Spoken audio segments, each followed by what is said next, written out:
There was once a boy named Daniel. He was 12 years old, a quiet student who loved books and enjoyed solving puzzles. At the beginning of the school year, he was full of excitement. He wanted to make new friends, enjoy his classes, and have a good time in school.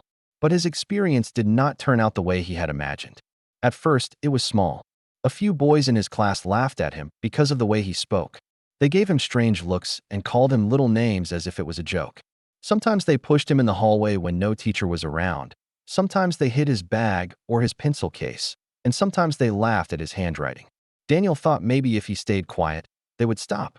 He told himself, if I do not give them attention, they will get bored and leave me alone.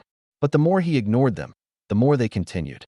Each day their words became sharper, their laughter became louder, and the nicknames they gave him became crueler. Daniel began to feel unhappy in school. He loved learning and was actually very smart, but the classroom no longer felt like a safe place. He started sitting alone during breaks. He stopped raising his hand in class because he was afraid they would laugh at him if he answered wrong. His days became heavy, and the joy of school disappeared. At home, his parents noticed he was quiet. His mother asked him, "How was school today?" And he always gave the same answer. It was fine. He never told them the truth. He was afraid they would not understand or that they would only tell him to be strong. He didn't want to cause them worry, so he hid his pain deep inside. But inside his heart, the sadness grew larger every day.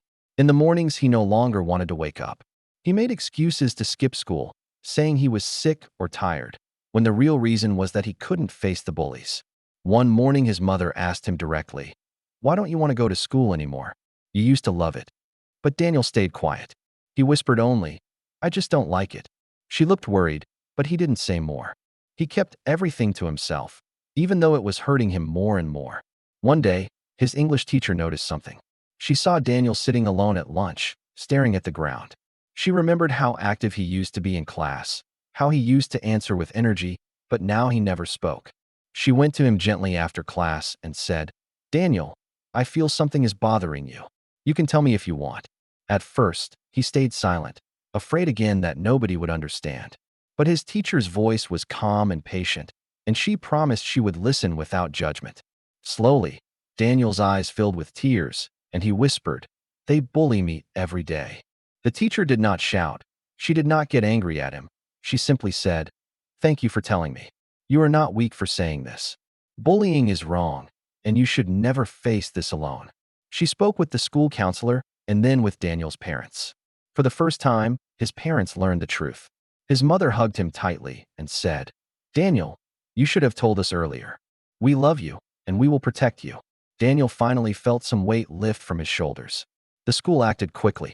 The bullies were spoken to seriously. Their parents were called, and they were told clearly that what they were doing was not funny and not acceptable. They were made to understand that bullying is not just a joke. It can destroy someone's heart, confidence, and even their will to go on with life. Daniel was also given support. He joined group activities with other students where kindness and teamwork were encouraged.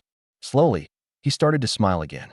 He began to raise his hand in class, and he felt safer in the school environment.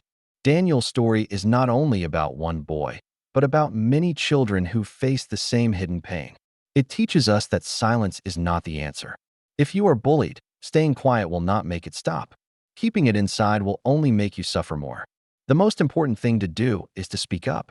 Tell a parent, a teacher, a counselor, or any adult you trust. Bullying is never your fault. The cruel words of bullies do not define who you are. You are important, you are loved, and you have a future full of hope. For students who face bullying, remember these things. Tell someone you trust immediately. Do not believe the hurtful words. Stay close to friends who support you. And always remember your value. For parents and teachers, watch carefully for signs. If a child suddenly doesn't want to go to school, if they look sad or lose interest in what they once loved, it could be a sign that something is wrong. Children need a safe space to share, and they must be reminded that asking for help is not weakness but strength. Daniel's story ends with hope. With the help of his teacher, his parents, and his school, he was able to heal and regain confidence. But the reality is, many children are still suffering in silence. That is why the message of this story is so important. Bullying must be stopped, kindness must be encouraged, and students must learn to respect one another. So if you are a student listening to this story, remember, If you ever face bullying, do not hide it. Speak up. Find someone you trust and ask for help. You are never alone, and you never need to face it by yourself. And if you are someone who sees another child being bullied, do not stay silent either. Support them, stand beside them, and tell an adult. Together, we can build schools where every child feels safe, respected, and happy to learn.